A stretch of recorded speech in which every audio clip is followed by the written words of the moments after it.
Well, here we are, folks. Northville High School, Sunday afternoon, Friday night. For the first time since the year 2000, the Northville High School Mustangs Varsity Football are district champions. And they did it against Detroit Catholic Central, a team that if you head over to MichiganFootball.com, you can see that is a team that they have never beaten. Northville has never beaten CC in the history of these two teams playing each other. It is a rivalry, Northville and CC, not quite like Novi and Northville, but it's pretty personal between these teams because a lot of players that go to CC live in Northville. They've been playing each other their entire life. They parted ways heading into high school. They've played each other 4 times in history, and as I mentioned, Northville never won until this past Friday night. But to tell the full story of this 2023 varsity football team, we have to start all the way back in 2022 at a game ironically very similar to this one. Second round of the playoffs, district champ game, Northville versus CC. But on that night, it was CC taking the victory 42-17. Northville lost that night, and a lot has changed since that night in November last year. Now, the first big change to the roster was their coach. Brent Luplow became the head coach of the Mustangs for this season, his first season with Northville. He spent the past 4 years as the offensive coordinator for Brighton. And he had a goal for this Northville High School team. He wanted to change the way outsiders viewed the Mustangs. He didn't want other teams viewing Northville as a pushover. Now, one of the biggest difficulties with a brand new coach is that specifically with this team, they had 23 seniors that grew up and started on this team with Matt Laddick as the head coach. He has to get them on his side, and they now have to learn potentially whole new style of play, as well as a new coach who might have different goals than the original one. They spent a couple days in Ohio doing team building exercises. They wanted to be division champs, KLAA champs, as well as district champions. And so far they succeeded in 2 of those, which I think is pretty good for a first season. And let's talk about the season that they've had up to this point. It all began at the Big House in Ann Arbor, University of Michigan football field, up against Clarkston. Now, last year, Clarkston made the semifinals. This was a really, really strong team in 2022. They went farther than Northville did, but Northville was able to beat them 24-10. It was a really fantastic way to start the season and kind of showed where they were going to go for this season. That was a very, very strong opponent, and not to be mean to the other teams, but it probably was their strongest opponent for a little while. Some of the other teams Northville faced along the way: Canton, Howell, Salem, and Heartland. And Canton's 3-6 for the season, Howell's 3-6, Salem's 1-8, and Heartland is also 3-6. And Northville, they shut them out, basically. They only technically shut out Salem, but 50-19 in Canton, 32-12 in Howell, 55-8 to Heartland. So, not to say that Northville outclassed these teams, but I don't think they were quite as strong as Clarkston in the beginning. But still, very, very great performances throughout the season. I think they also played Plymouth and a couple other teams throughout the year. Then it was Novi. Lot stronger of a team, and these are their rivals, Novi versus Northville. And Northville took the win 28-14. And that gave them the great honor of playing Belleville High School. Now, I'm going to talk about Belleville a lot more in a future video.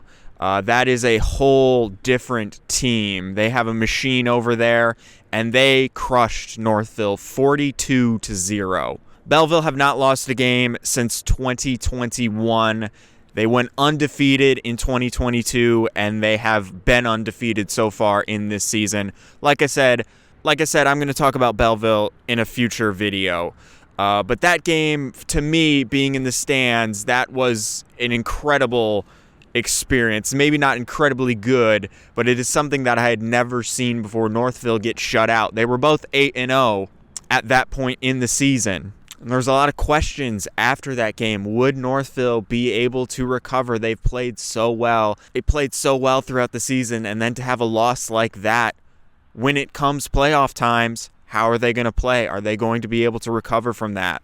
Their first playoff game was against Brighton, who they played in the regular season. They beat them in the regular season, and they beat them in the playoffs, setting them up for round 2 against CC, the game we're actually going to talk about today. So let's talk about it.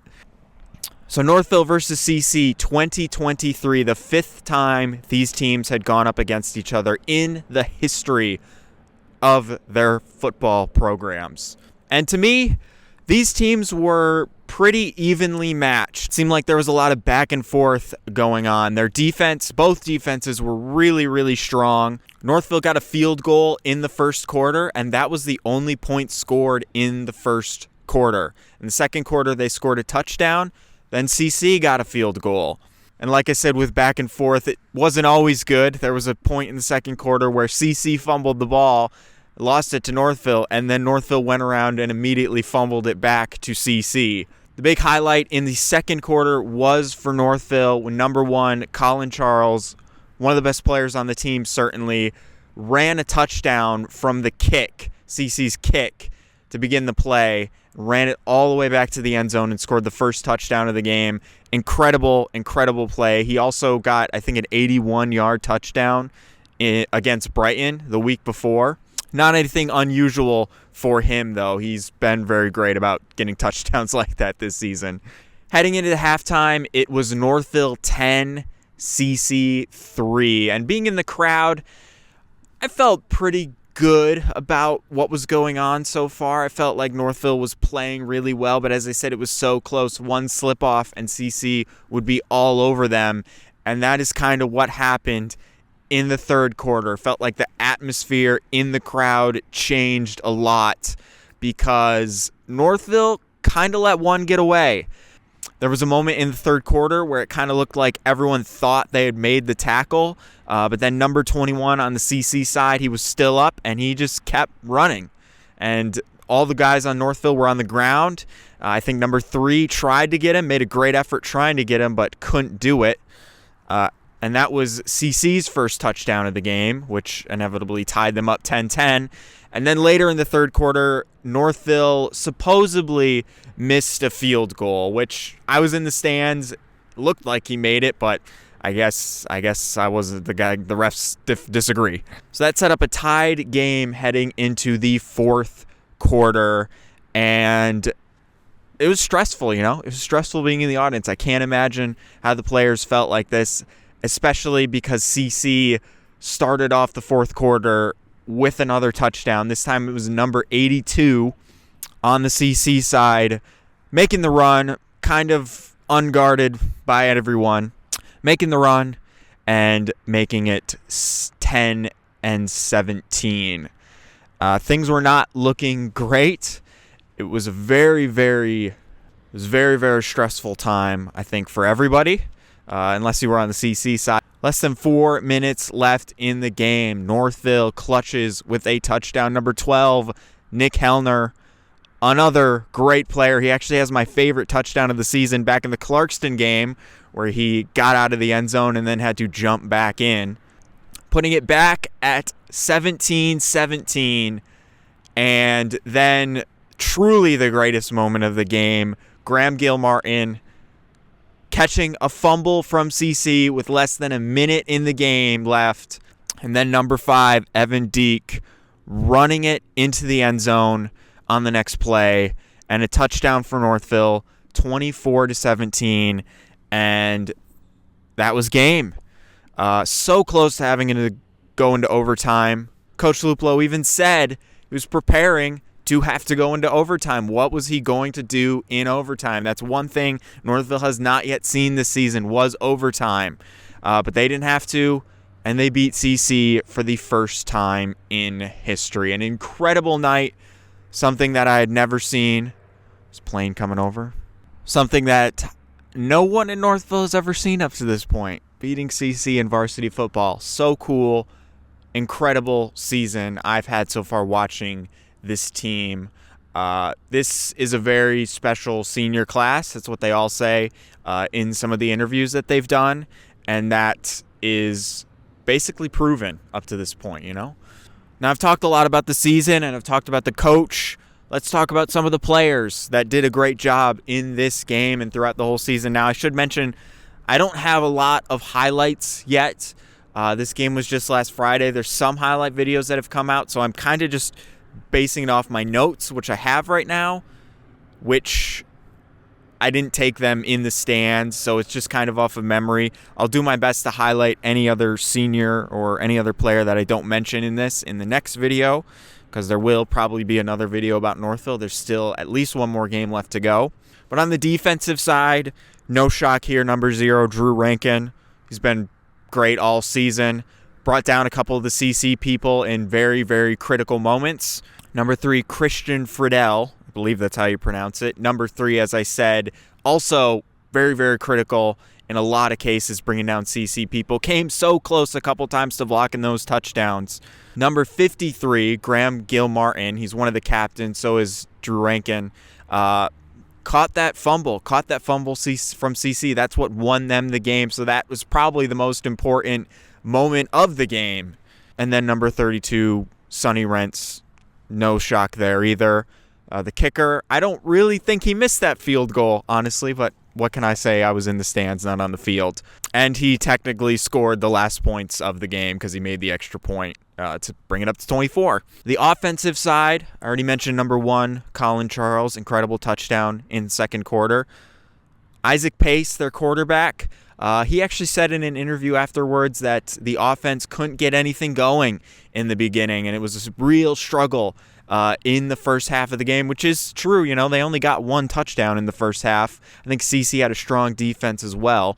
Number 12, Nick Hellner, also I already mentioned him, touchdown to tie up the game. He's had some incredible moments this season, and once again, no shock, number 5, Evan Deek. Doesn't just play offense. I think he plays every position, it seems like. He's always out there, ran it into the end zone for the critical touchdown that brought Northville into the lead. Hope he's all right because he was brought down. He had to be taken off in the fourth quarter right after his touchdown, but he seemed okay afterwards. And there's plenty more amazing players on this team, but that is all that I have for right now. I'll take better notes in the next game, hopefully. And that next game is against Belleville. Belleville High School, the Tigers, the team that previously shut out Northville. What does that game look like for Northville? Well, here's what I'll say. If you go back and watch that Belleville game, which you can on YouTube, it's been uploaded by the prep, there were a couple moments where I think Northville could have scored some touchdowns or could have gone back to first down when they didn't in the game against Belleville. I think they have tightened up a lot of their mistakes since that game in Belleville, and if they can keep those mistakes off the table, they can score some points. I think they can keep Belleville honest. Are they going to beat Belleville? No one has in more than 2 years. So it's hard to say if Northville's going to win this game. I think they can keep them honest, and no matter what happens, I think this season is made for Northville. They are district champs, and they're setting a new precedent for the Northville Mustangs. If you want to be district champs in this part of the state, you have to beat Northville. That could be the new precedent moving forward. And really, for a first season with a new coach, what more can you ask for? There's a lot more I could say about going on to next season. We're losing a lot of incredible seniors, but I'll save that for the next video when we talk about Northville versus Belleville. Do they have anything for the machine of a quarterback they have at Belleville, Bryce Underwood? We'll see. We'll see. Some people would say this win against CC was a shock, and they did it. So maybe there's room for another one in the cannon. Who knows? But I will see you for that next video.